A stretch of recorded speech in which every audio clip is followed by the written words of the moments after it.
Hello বন্ধুরা, welcome to my channel flavours by Shubhra.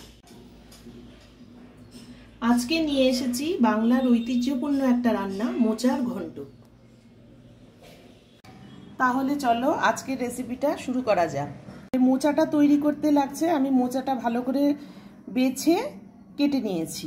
তারপরে আলু, একটা টমেটো নিয়েছি, কাঁচা লঙ্কা, এদিকে আদা, একটু কিশমিশ, একটু গরম মশলা, জিরে, চীনাবাদাম, আর এদিকে আতপ চাল ধুয়ে জল ঝরিয়ে নিয়েছি।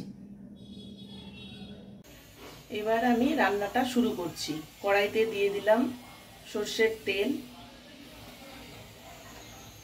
এবার সোমবারে দিয়ে দিচ্ছি জিরে, তেজপাতা। তারপর দিয়ে দিচ্ছি আলু।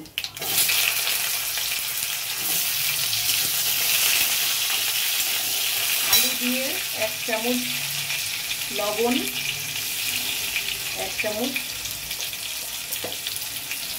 হলুদ গুঁড়ো দিয়ে দিচ্ছি।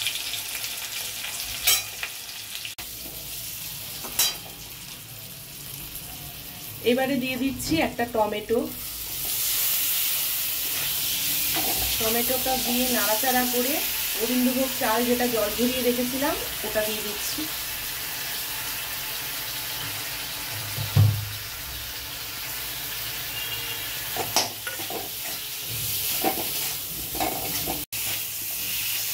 এবারে আমি মশলাগুলো যে পেস্ট করে নিয়েছিলাম সেটা দিয়ে দিচ্ছি।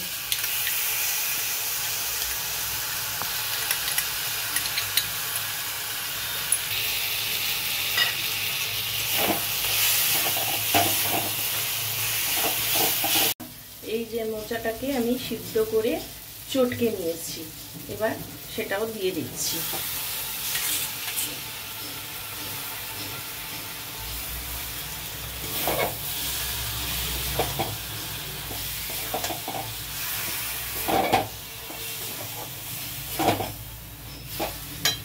দেখো, নিরামিষ রান্নাতে একটু মিষ্টি না দিলে ভালো লাগে না, তাই আমি একটু গুড় দিয়ে দিলাম।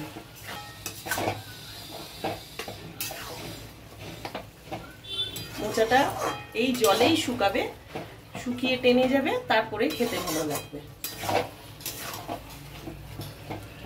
দেখো, মোচাটা ফাইনালি তৈরি হয়ে গেছে। এবার একটু ঘি ছড়িয়ে নামিয়ে নেব।